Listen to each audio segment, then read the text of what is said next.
We've also been involved in building a relationship with the Los Angeles Police Department in particular to help alleviate some of these issues around how transgender folks are being treated on the street by LAPD officers.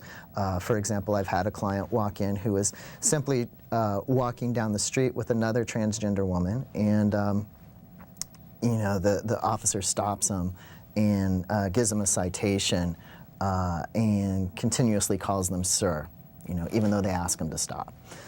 Things like that come to us, and then we follow up. And one of the things we've been able to do is actually LAPD has let us in now and start doing trainings with some of the officers, you know, to help officers not only interact in a respectful manner or be aware of some of the tips and of the do's and don'ts of interacting with a transgender individual, but to also to help the community feel a little bit more safe. So what kind of reaction have you gotten from the LAPD when you've conducted these sensitivity trainings? They've been overwhelmingly positive, wouldn't you say? Yeah, definitely. Yeah. So we're looking forward to doing more with the Los Angeles Police Department. And we've also been invited out to other local law enforcement agencies to do the same thing. So. And tell me, Drian, you had the Economic Empowerment Project at the LA Gay and Lesbian Center. What are some of the specific challenges to the transgender community out in the job market? I mean, jobs are hard for everyone right now. You know, the biggest issues are when people are transitioning on the job. You know, when you have employees who know you as one person and then you're transitioning to another person, that often is difficult for people to make that switch when it comes to using the correct name, the correct pronoun. I often go in and advocate for them to change documentation over. I assist people with doing court-ordered name and gender changes so that that can be easier for them. And also dealing with people who are just jumping into the workforce, you know, so youth in particular who are, you know, going to be going out and getting employment in their identity as their true self for the first time, and preparing them for that. They have a lot of fears about background checks not matching their current identity, and also being able to advocate for themselves in employment settings if they're constantly being called by the wrong pronoun or they're being made to use the inappropriate restroom for them. Having somebody who can go in and, you know, give them a brief overview of sort of how to make the environment comfortable for everyone, not just the trans person, but also giving them some tips that will alleviate some of those issues, as well as making them aware of the laws that exist in California. We have some really great laws here that really protect people in employment settings, or trans people in employment settings, and so making employers aware of that also helps alleviate some of those barriers. So what has been done legally to protect transgendered people in California specifically? Well, we have the Fair Employment and Non-Discrimination Act, which you know, clearly protects gender identity and gender expression. So that's probably the biggest protection that we have. Federally, now we've got non-discrimination that includes gender identity in a federal setting.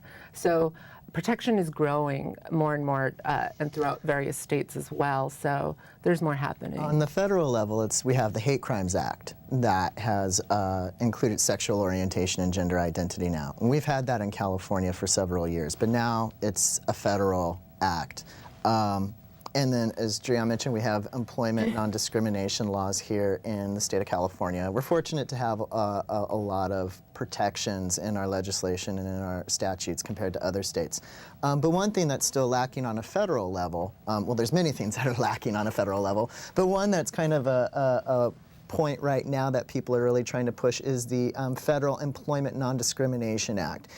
In the vast majority of states in this country, you can be fired or refused a job because you are gay or transgender. And so there's a lot of folks who are really pushing for Employment Non-Discrimination Act to help protect folks. It happens across the country here all the time. So it's really a travesty to think that you know, I believe statistics show that more, like, poverty and unemployment in the trans community is double what it is nationwide. So here's a community that is disproportionately impacted by discrimination, and to the point to where people are living in poverty. So you have people who come into the center who are rich, white, and over 40. I'm assuming that's the majority. Obviously not. Tell me a typical profile of somebody who you'd get coming into the center. The majority of our clients are Latino, and we have services in Spanish and English as well as other languages. We can have translation provided. I'd say they range from ages. We have programming for youth up to seniors. I mean, it's across the board. It's a large organization with a broad array of services.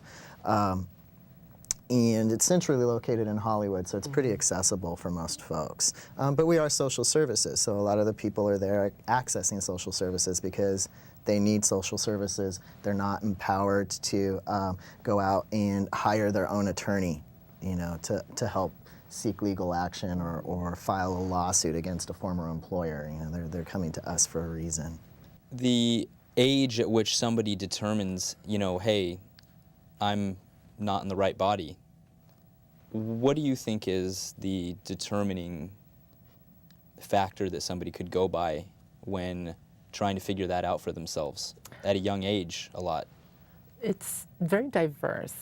You know, for me, I sort of figured it out around the age of 5. And, you know, from the beginning, I thought I was female. I felt female, and it wasn't until I was told otherwise that I realized, oh, I'm not female. But I have clients I had a client recently who came out in his 60s, you know, was married for 40 years, because the times were so different back then. You know, it wasn't the atmosphere that we have now. The information wasn't out there that we have now. And so this client finally felt like they could come out as being trans and are transitioning to female. Unfortunately, that was disruptive to the marriage, and now they're divorcing. But you know, it really is very unique for the trans community in terms of how people identify or come out. It can be at very young, or it can be at an older age. It's very diverse. I think typical childhood development, most people formulate an idea about their gender, and it stabilizes somewhere between the ages of 3 and 5, I think, in most individuals. I know for myself personally, is around that age range where I realized I identified as male and people were referring to me as female. But it's interesting, I never looked at myself as I was born in the wrong body, and I just never quite grasped that. I never hated my body, I just wanted people to see me for who I was. And I think that, you know, some of the language gets picked up because we tend to look at, in modern society, we look at transgender issues through a medical model. Because surgeries have been invented and in some cases even perfected to help people have physical modifications. So I look at it as a medical term, but transgender people have been part of culture as long as humankind. Definitely.